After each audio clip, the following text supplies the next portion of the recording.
2016 में operation lotus की नींव रखी जाती है। सबसे पहला कांड किया जाता है अरुणाचल प्रदेश की सरकार गिराते हैं, 2017 में गोवा की सरकार गिराते हैं, 2019 में कर्नाटक की सरकार गिराते हैं, 2020 में मध्य प्रदेश की सरकार गिराते हैं, 2022 में महाराष्ट्र के अंदर की सरकार गिराते हैं।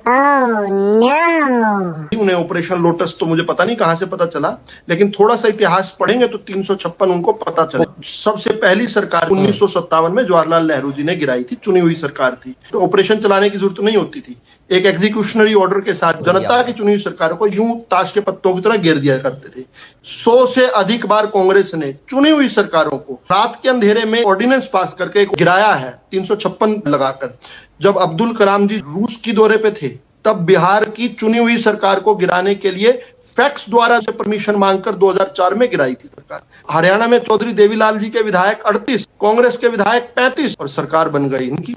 2009 से लेकर जो 2014 तक हरियाणा की इन्होंने सरकार चलाई थी चौधरी भूपेंद्र सिंह हुड्डा जी की, उसके बारे में 2014 के दिसंबर में हरियाणा और पंजाब के हाईकोर्ट ने कहा था it was an illicit government, नाजायज सरकार। तो जिनका इतना गंदा इतिहास रहा हो, कैसी कैसी बातें करते हैं ये। सारी मर्यादाओं को, संवैधानिक प्रक्रियाओं को तार-तार करके बीजेपी ने अपनी सरकार गगन जी ठीक है।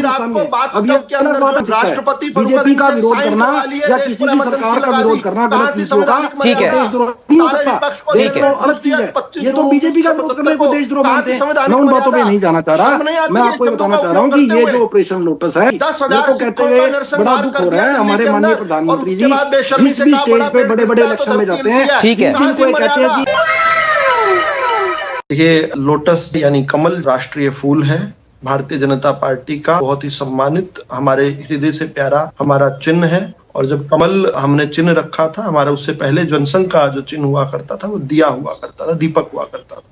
जब कमल रखा था तो हमने कहा था कि कीचड़ जो हिंदुस्तान की राजनीति में फैला हुआ है, इस कीचड़ के अंदर कमल खिलाना है और वातावरण को सुगंधित करना है। जब अंधकार भरा वातावरण था, दीपक का निशान हमें मिला था संयोगवश, तब भी एक लो थी जो कि प्रकाशित कर रहे थे पूरे वातावरण को। अब हम सुगंधित करने का काम लगातार 1980 6 अप्रैल से कर रहे हैं। 4 करोड़ बेघर भारतीयों के सिर पर छत देने का अगर कोई ऑपरेशन है तो उसको शायद आप लोटस बोल सकते हैं।